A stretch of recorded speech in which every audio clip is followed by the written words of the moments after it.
The morning of July 25th, 2025, dawned grey and quiet in the Osbourne household. 3 days had passed since the music world lost its Prince of Darkness, and Sharon Osbourne sat alone in the study that had been Ozzy's sanctuary for so many years. The silence was deafening. No more of his shuffling footsteps, no more of his distinctive voice calling her name, no more of the chaos that had defined their 43-year marriage. At 72, Sharon had weathered every storm imaginable alongside her husband. She had been his manager, his wife, his protector, and his anchor through decades of triumph and turmoil. She had stood by him through his darkest battles with addiction, his health scares, his infidelities, and finally, his devastating fight with Parkinson's disease. But nothing, not even watching him slowly fade away, had prepared her for the crushing emptiness of life without him. The funeral had been a celebration of Ozzy's life, exactly as he would have wanted. Rock royalty from every generation had gathered to pay their respects. Stories were shared, music was played, and for a few hours, it felt like Ozzy was still there with them, probably laughing at all the fuss being made over his departure. But now, in the aftermath, Sharon faced the hardest part, learning how to exist in a world without her soulmate.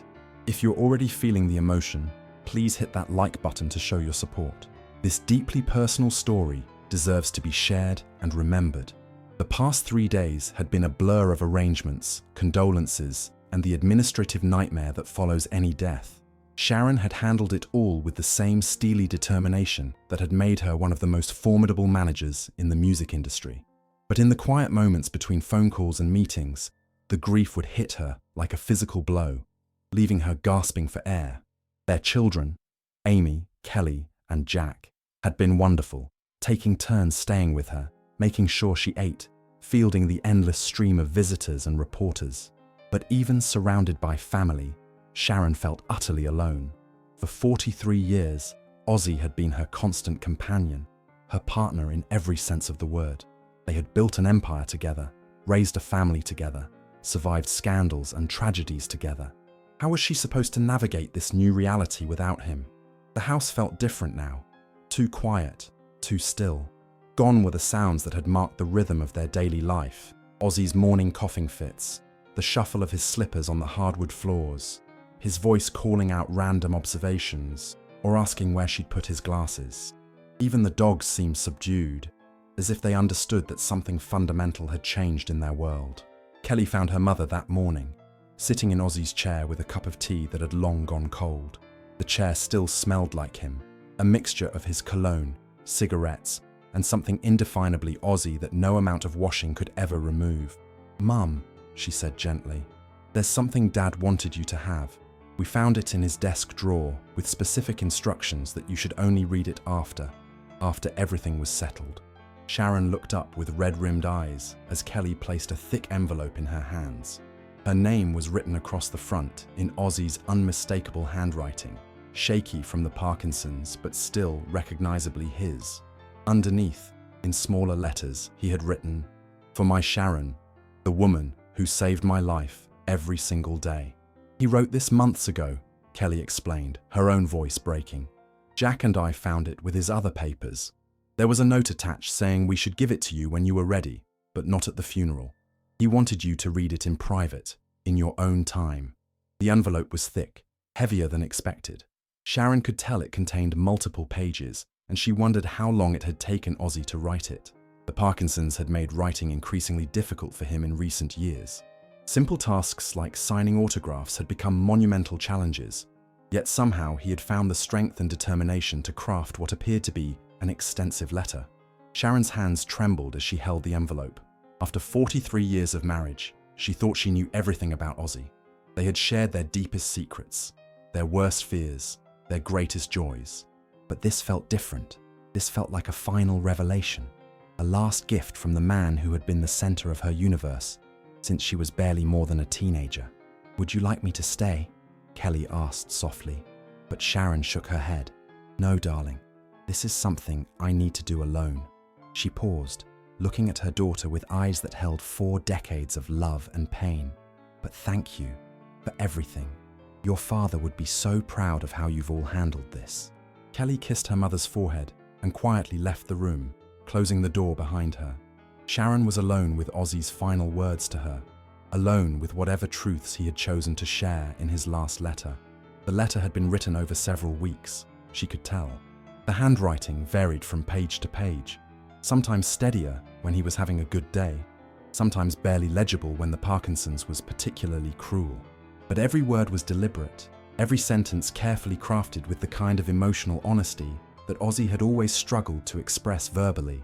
As Sharon broke the seal and unfolded the pages, she could almost hear his voice, that distinctive rasp that had defined heavy metal for generations, that had whispered "I love you" to her countless times over the decades, that had fallen silent just 3 days ago. My dearest Sharon, if you're reading this, then I'm gone, and you're probably sitting in my chair in the study, wondering how the hell you're supposed to go on without me. Well, let me tell you something, my darling girl. You're stronger than you know, and you're going to be just fine. You always have been. I know that sounds like bullshit coming from a man who put you through hell for the better part of 4 decades. But hear me out. You saved my life, Sharon.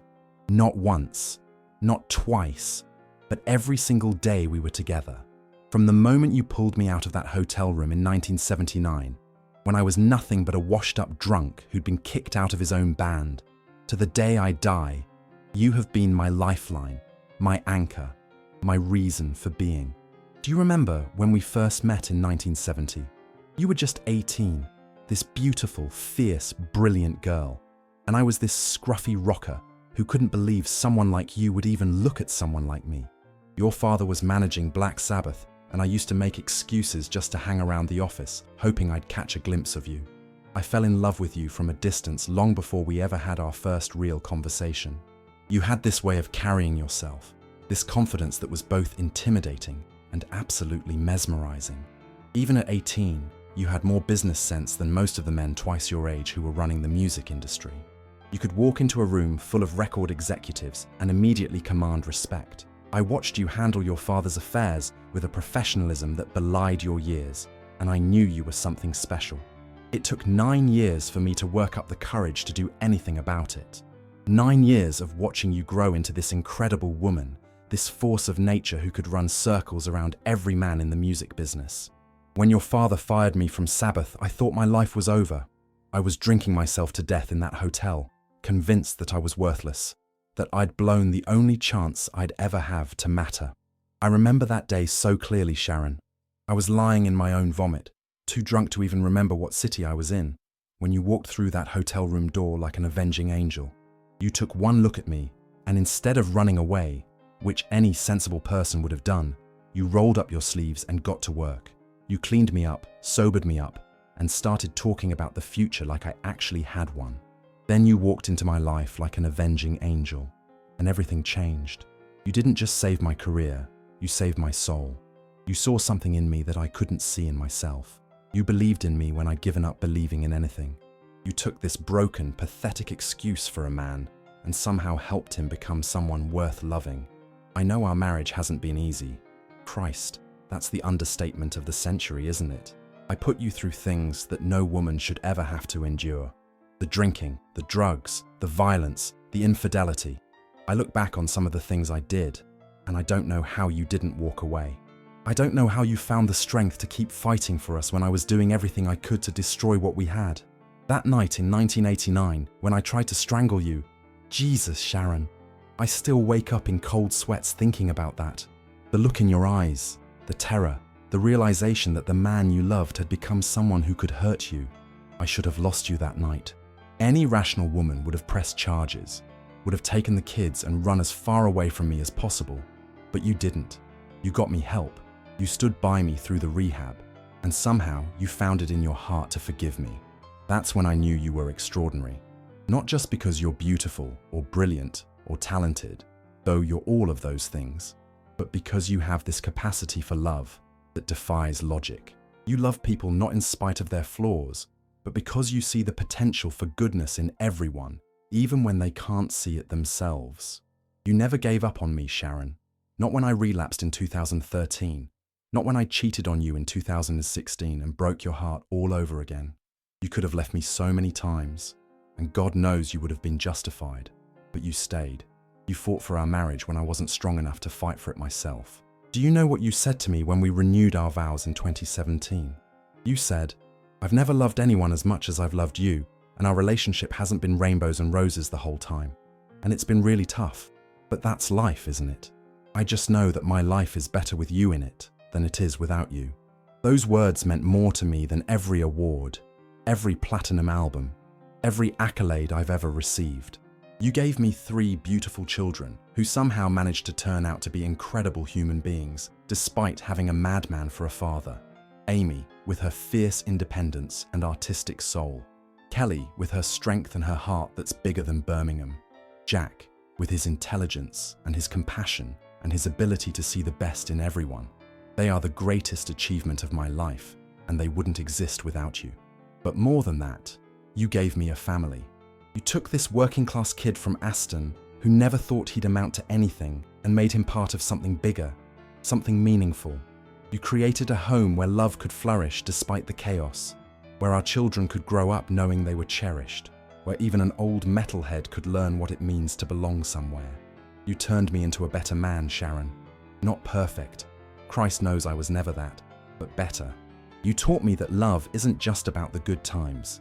It's about standing by someone when they're at their worst, believing in them when they've stopped believing in themselves, and never, ever giving up on the possibility that tomorrow can be better than today. You saved my career, but more importantly, you saved my life. When the music industry wrote me off, you created opportunities. When I was too drunk or too high to see past my own nose, you handled the business, made the decisions, kept everything together. You built Ozfest from nothing and turned it into the biggest metal festival in the world. You managed my solo career better than I ever could have managed it myself. Remember when we first talked about Ozfest? It was 1996, and Lollapalooza had rejected us. You were furious, not just angry, but that cold, calculating fury that meant someone was about to get their ass handed to them. You said, "Fine, we'll create our own festival. We'll make it bigger and better than anything they've ever seen." And you did. You turned what could have been a rejection into the launching pad for something revolutionary. But all of that pales in comparison to what you did for me as a person. You loved me when I was unlovable. You believed in me when I was a failure. You stood by me when I was a monster. You held our family together when I was falling apart. You gave me a reason to get sober, a reason to try to be better, a reason to keep fighting even when everything seemed hopeless. These last few years, as the Parkinson's has taken more and more of me away, you've been my constant companion. You've helped me dress when my hands wouldn't work. You've cut my food when I couldn't hold a fork steady. You've been my voice when my words wouldn't come. You've done all of this without complaint, without resentment, with nothing but love and patience and grace. I know it's been heartbreaking for you to watch me fade away. You told the Daily Mail in 2023 that it was hard to see me in a position where I wasn't self-sufficient, where I needed help. You said I was so vibrant once, with such a zest for life, but that you learned to adapt. That's who you are, Sharon. You adapt. You survive. You find a way to keep going no matter what life throws at you. I've watched you do it over and over again.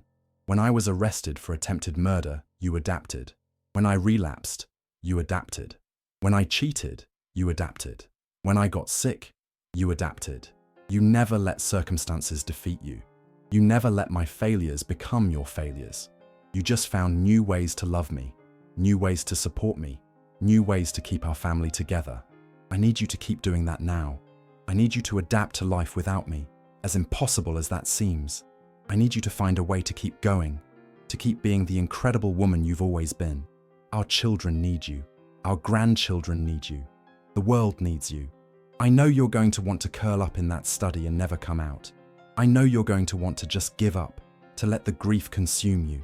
But I need you to fight, the way you've always fought. I need you to remember that you're Sharon fucking Osbourne, and you don't back down from anything. You're going to be sad, and that's okay. You're going to be angry, and that's okay too. You're going to miss me so much it feels like you can't breathe. And I understand that because that's how I felt every time we were apart for more than a day. But you're also going to heal, slowly and in your own time, and you're going to find ways to be happy again. I want you to travel, To see all those places we always talked about visiting but never got around to. I want you to spend time with the kids and grandchildren, to spoil them rotten the way you spoiled me. I want you to laugh again, really laugh, the way you used to when we were young and everything seemed possible. Most of all, I want you to know that every day I spent with you was a gift. Every morning I woke up next to you was a miracle I never deserved. Every time you smiled at me, every time you held my hand, every time you told me you loved me, those moments made everything else worth it. You once told Rolling Stone that you'd never loved anyone as much as you loved me. Well, let me tell you something, my darling. That feeling was mutual. In 52 years of knowing you and 43 years of being married to you, I never stopped being amazed that someone like you chose to spend her life with someone like me. You were my first love and my last love. You were my partner, my manager, my best friend, my conscience, my inspiration, and my salvation. You were the mother of my children, the keeper of my secrets, the witness to my worst moments and my greatest triumphs. You were everything to me, Sharon. Everything. Do you remember our wedding day in Hawaii? July 4th, 1982. I was so nervous, I could barely get the words out. You looked so beautiful in that white dress, like an angel who had somehow agreed to marry the devil. I kept thinking the whole thing was a dream, that I'd wake up and find out you'd come to your senses and run away. But you didn't run. You stood there and promised to love me for better or worse, in sickness and in health, till death do us part. And you kept that promise, Sharon. Through 43 years of better and worse, through sickness and health, you kept that promise. Even when I didn't deserve it, even when I made it impossible, you kept loving me. I'm not afraid of dying, because I know I lived. I lived fully, wildly, passionately, completely. I lived a life most people can only dream of, and I lived it with the most extraordinary woman in the world by my side. How many men can say that? How many people get to experience a love like ours? So don't mourn for me, my darling. Celebrate what we had. Remember the good times. And there were so many good times, weren't there? Remember the laughter, the adventures, the quiet moments when it was just us against the world. Remember that we loved each other with everything we had, and that love will outlive both of us. Take care of yourself, Sharon. Take care of our children. Take care of our legacy. And when you're ready, not today, not tomorrow, but someday when the grief isn't so sharp, I want you to think about finding some happiness again. You deserve joy, my love. You deserve peace. You deserve all the beautiful things life has to offer. I'll be waiting for you whenever that time comes. But until then, live. Live boldly. Live fully. Live with the same fierce passion that made me fall in love with you all those years ago. And remember that somewhere, somehow, I'm still with you. I'm in every sunset you watch, every song that makes you smile, every moment when you feel that old spark of excitement about what's possible. Thank you, Sharon. Thank you for loving me, for saving me, for giving me the most incredible life imaginable.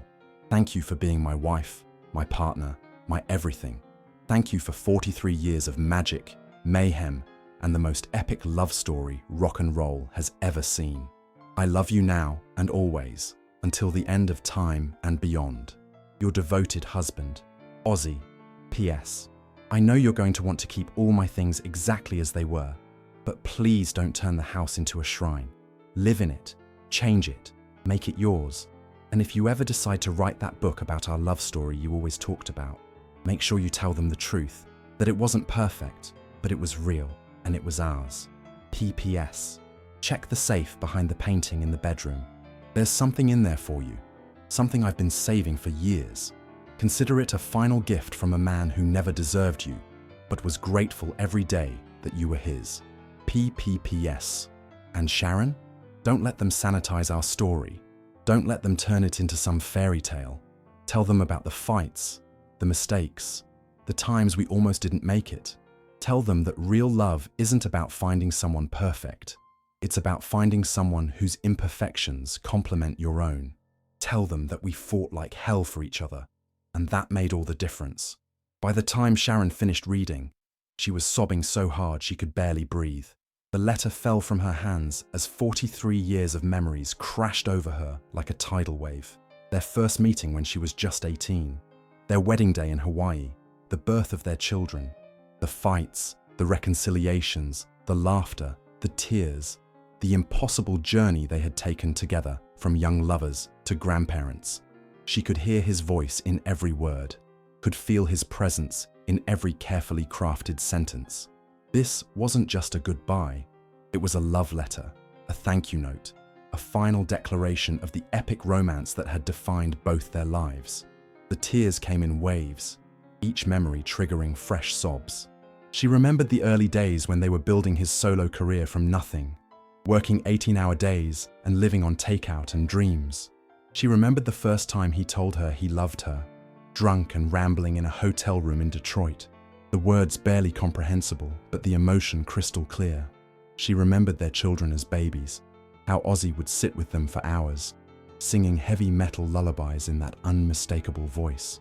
She remembered family vacations that turned into adventures, Christmases that were equal parts chaos and magic, ordinary moments that became extraordinary simply because they were sharing them. But she also remembered the dark times, the night he tried to strangle her, the terror in her own voice as she called the police, the years of his drinking when she never knew which version of her husband would walk through the door, the infidelity that had nearly ended their marriage, the betrayal that had cut deeper than any physical wound. Yet through it all, there had been love, complicated, messy, sometimes destructive love, but love nonetheless. They had hurt each other, disappointed each other, driven each other to the brink of madness, but they had also lifted each other up, believed in each other, found strength in their unity that neither possessed alone. Kelly found her mother hours later, still clutching the letter, tears streaming down her face. "Mum," she said gently, "are you okay?" Sharon looked up at her daughter through her tears and managed a watery smile. "He loved me," she whispered. "After everything we went through, after all the horrible things that happened, he loved me. And I loved him. We really did it, didn't we? We really made it work." "You did, Mum," Kelly said, wrapping her arms around her mother. "You had the greatest love story ever told." For the first time since Ozzy's death, Sharon felt something other than crushing grief. She felt gratitude. Gratitude for the 43 years they'd had together, for the children they'd raised, for the empire they'd built, for the love that had sustained them through everything life had thrown at them. 2 weeks later, Sharon would find the strength to check the safe Ozzy had mentioned. Inside, along with important documents and family photos, was a small jewelry box she had never seen before. When she opened it, she found a simple gold locket. Inside the locket was a picture of them from their wedding day on one side, and on the other, an engraving that read, "Sharon, you saved my life. I love you forever. Ozzy." She would wear that locket every day for the rest of her life, a tangible reminder of the love that had sustained her through the darkest times and given her the strength to keep going. Because that's what love does. It endures, it transforms, it gives meaning to everything else. Ozzy was gone, but their love story would live forever. And somewhere, Sharon knew, he was watching over her, probably laughing at how sentimental they'd both become, but proud nonetheless that their impossible love had become something eternal. In the months that followed, Sharon would slowly begin to heal. She would return to work, spending time with their children and grandchildren, finding new purposes and passions.